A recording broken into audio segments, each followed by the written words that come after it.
নমস্কার বন্ধুরা, দেখুন আজকে আমি রান্না করব কচু চিকেন। চিকেন দিয়ে কচু দিয়ে রান্না করব। কিভাবে রান্না করি আপনারা দেখতে থাকুন। আমি এখন কচুটা কেটে ধুয়ে নিই। দেখুন কচুটা আমি এইভাবে করে সরু সরু করে কেটে নিয়েছি। এখন আমি হালকা একটু ভেজে তুলে নিচ্ছি। এ জায়গায় আমি একটু আলু ভেজে নিয়েছি আর কচুটা একটু হালকা ভেজে নিয়েছি। ফোড়নে দিচ্ছি আমি একটু দারচিনি, 4টে এলাচ, দিচ্ছি কটা সাদা জিরে, দিচ্ছি একটু পেঁয়াজ কুচি,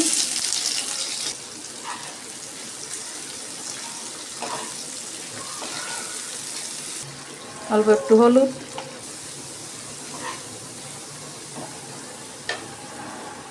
দিচ্ছি অল্প কটা রসুন।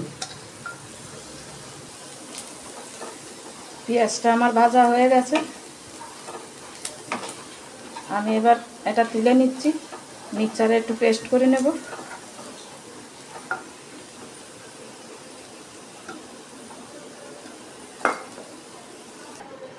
এবার কড়াইতে আমি আর একটু তেল দিয়ে দিচ্ছি রসুন বাটা, 2টো তেজপাতা দিয়ে দিলাম, দিচ্ছি ধনে গুঁড়ো, দিয়ে দিচ্ছি একটু জিরে গুঁড়ো, দিচ্ছি লঙ্কার গুঁড়ো, দিচ্ছি অল্প একটু কাশ্মীরি লঙ্কার গুঁড়ো। এবার আমি মশলা যাতে পুড়ে না যায় তার জন্য দিয়ে দিচ্ছি জল।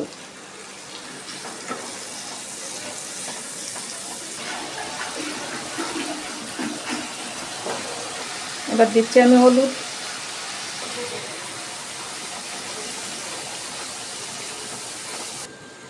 এবার আমি দিচ্ছি সেই পেঁয়াজ রসুন যেটা ভেজে রেখেছিলাম সেইটা আমি পেস্ট করে নিয়ে এসেছি।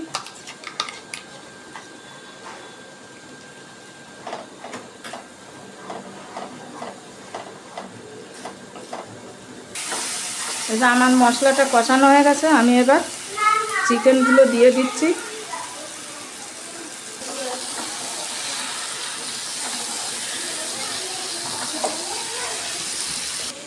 এবার আমি দিয়ে দিচ্ছি কচুগুলো, এবং কচুটা গলতে একটু সময় লাগে।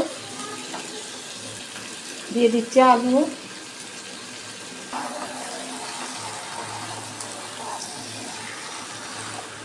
এবার আমি ঢাকা দিয়ে দিচ্ছি। আমি ঢাকনাটা একটু খুলে নিচ্ছি। এবার আমি দিয়ে দিচ্ছি স্বাদ মতো নুন।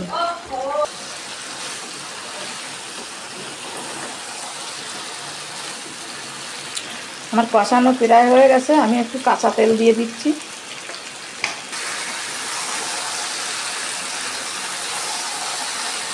আমার কষানো হয়ে গেছে, আমি এবার দিয়ে দিচ্ছি জল।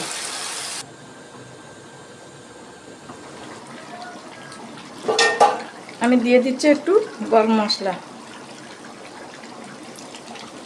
দেখুন আমার কচুটা একদম নরম হয়ে গেছে।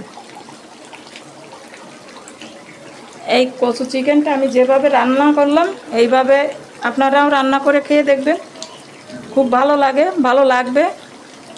ভালো লাগলে আমাকে একটু জানাবেন। আমার হয়ে গেছে, আমি গ্যাসটা অফ করে দিচ্ছি, দিয়ে আমি একটু ঢাকা দিয়ে রাখছি।